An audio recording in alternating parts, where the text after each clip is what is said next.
The Prime Minister in New Brunswick today. This is one day after the Ethics Commissioner found he broke the Federal Conflict of Interest Act in relation to the SNC scandal.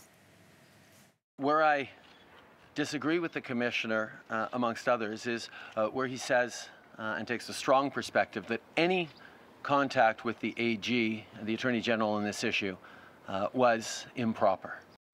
So that was the Prime Minister yesterday in Ontario. Now, the Commissioner says Trudeau improperly pressured former Attorney General Jody Wilson-Raybould to halt the criminal prosecution of SNC Lavalin. Laura Stone from the Globe and Mail is joining us this morning. We are just 9 weeks away from the election. 9 weekends away. How will the Commissioner's findings play into this specifically for the Liberals? Well, this will undoubtedly play a role in the election, and that is because the opposition is not going to let the public forget about this. You know, we are a short time away from the federal election campaign.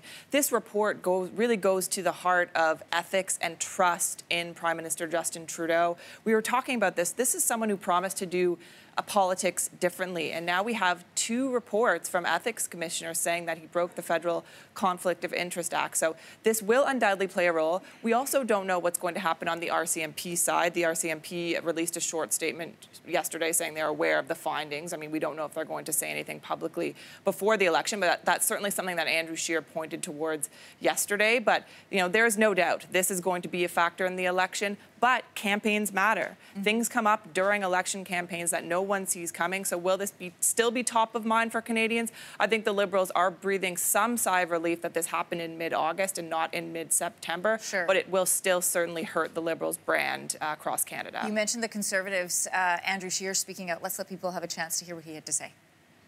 The fact that he's gone to such great lengths to cover up this whole scandal tells me that there's still more here that Canadians have a right to know about.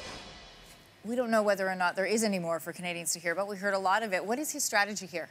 Well, we do know from the Ethics Commissioner that the Ethics Commissioner said he was stonewalled somewhat in this investigation and he doesn't have all the facts. Will those eventually come out? Probably not, but that was a key element of the report. Scheer's strategy, we saw how the Conservatives have been branding Prime Minister Justin Trudeau in the lead up to this, not as advertised. They're really going to play on kind of this false narrative that Trudeau presented to Canadians in the 2015 election, that he was somehow different than regular politicians, and they are going to try to hammer home the point that no, he is just as bad, maybe even worse as people have viewed politicians in the past, and he is not who he said he was, and they are going to play this up big time during the election campaign. The Commissioner's office also says after this report is provided, it's up to the Prime Minister to implement any further action.